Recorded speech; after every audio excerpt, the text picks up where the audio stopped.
Malcolm Turnbull and Bill Shorten have had two of their most important days yet of the campaign.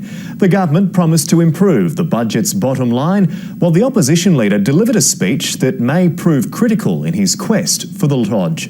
Adam Todd begins our coverage. The bell rings for the final round. The opposition leader is still searching for a knockout blow and used today's press club speech to take a few swings at the Prime Minister's credibility on a familiar topic: Medicare. You should know that he's lying to your face. How can you stand there in front of the Australian people and tell lies like that? It's a lie. To bolster his claims, he seized on this comment. What political parties say they will support and oppose one time is not ultimately what they will do. It will go down as the defining moment in this campaign. The gaffe that marked the end of the Prime Minister's credibility. But keep playing the vision, here's the full context. I mean, you have seen the Labor Party has opposed many measures of ours, at which they have subsequently supported. Referencing Labor's backflip on keeping the school kids bonus. Questions also about the opposition's position on superannuation. Bill Shorten describes the government's changes as unconsulted, unwarned, in my opinion, not terribly well thought out measures. But Labor has banked the savings and won't declare its final position until after the election. But we can only do that from government. Ultimately, both leaders are framing the final few days as a question of risk. Bill Shorten needs to convince voters it's a bigger risk to stick with Malcolm Turnbull. Today, the PM made his pitch.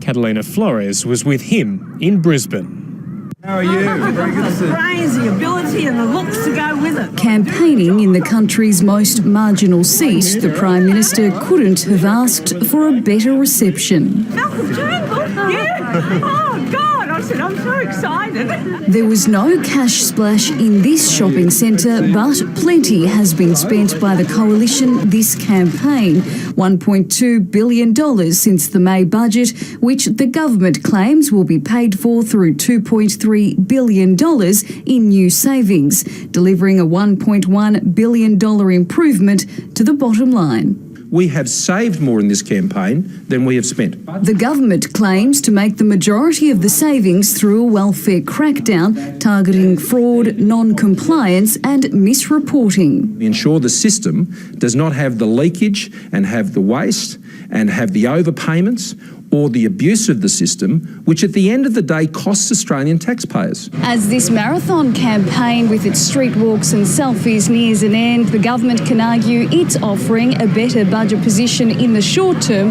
compared to Labor's. But Labor maintains its higher spending prioritises health and education, while the coalition favours corporate tax cuts, accusing the government of fudging the figures. The government has released costings based on fantasy. The difference between fantasy and reality will be decided on Saturday. Catalina Flores, 10 Eyewitness News.